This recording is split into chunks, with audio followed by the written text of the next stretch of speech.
What was the first part? Just what stood out about the fourth quarter to you when you guys flipped the game around? We got a couple stops. We made some shots, but I think for the most part we got stops. Tatum got loose a little bit in the fourth, but all the shots were contested. We've been doing a good job of buckling down the fourth quarter. Besides the Detroit game, I think even in Philly, we did a good job. That's how we was able to come back. Just buckling down the fourth, being a team where when we need stops, we're going to get them. Playing hard, playing scrappy, and I think that last play on the defensive end with Jaylen Brown could have had an easy layup, and the extra cover into Kemba. I just think that kind of summed up our fourth quarter defense. We're just scrappy and just playing hard.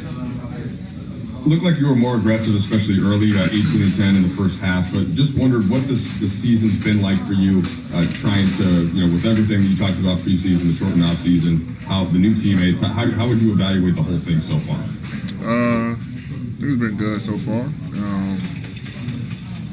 For me personally, I just it's get back into attack mode,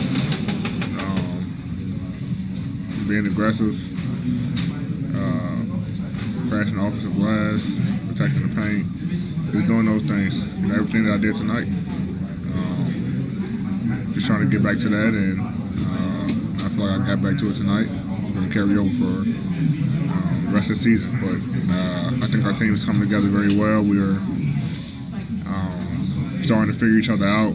Guys are getting comfortable, and we're doing it with a short practice time, and we're doing it on the road. So, the more games that we play with each other, the better we'll be, and the more comfortable we'll be.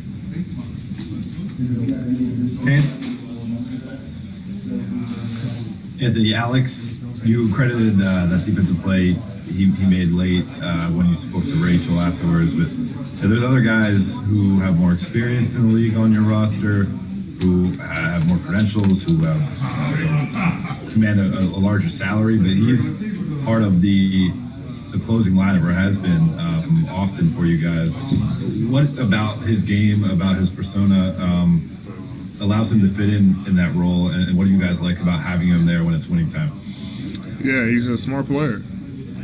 Like I say, he's not the highest paid or have all the accolades or credentials, and a lot of people don't notice him, but he plays the right way. He locks up defensively, makes tough shots, scrappy. I saw a stat where actually Doug, I didn't see it, Doug told me after the Detroit game is that in our losses, I think he's a plus 46 and like plus minus or something like that, which just shows that anytime you throw him on the floor, he's always in the plus column and the plus minus, which means he's playing the right way. He's expecting the game, in a positive way. So for him to be out there and the closing lineup with us, we trust him. Coach trusts him, and he always comes up and make big plays. Just what we seen tonight at the end of the game. And for what it's worth, I think he's a plus 14 tonight while scoring 2 points. Exactly. For you guys as an identity, I mean, how fitting is it to have a guy simply just run as hard as he can from one corner of the court to the free throw line? What does that say about the kind of team that you guys want to be in terms of just playing hard and having that be such a cornerstone of your identity? Yeah, we just want everybody to do their job. You do your job, and that's all. We can never ask of anyone on this team, from the coaching staff to the players. Everyone knows their role, and everyone is just asked to do their job. If your job is to run to the corners, then to create space and make shots, then that's what we expect you to do. If your job's to defend, rebound, block shots, whatever, that's what we expect you to do.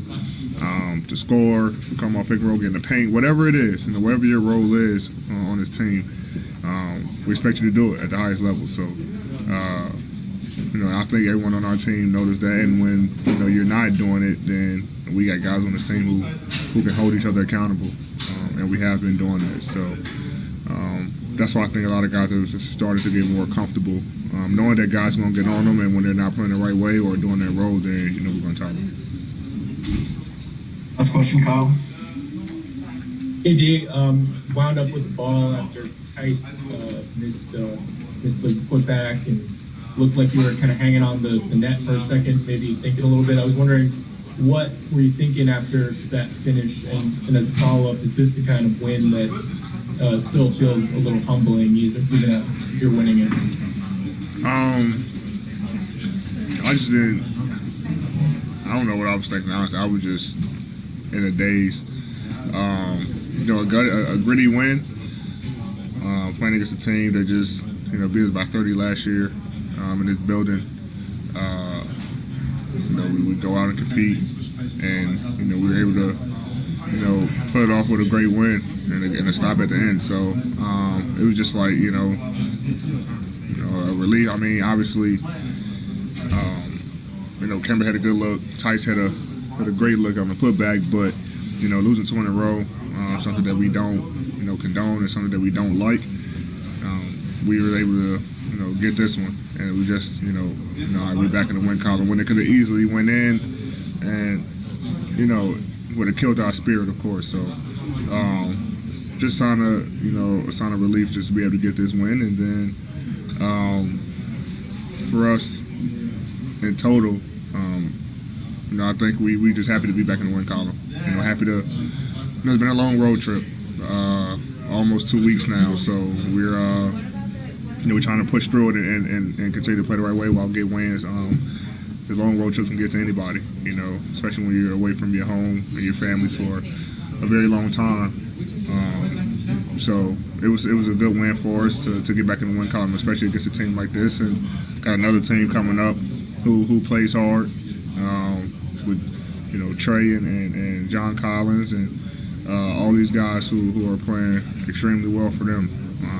Not gonna be easy to get that win either, but it feels good to get back in the win column, going into another game and not dropping 3 in a row.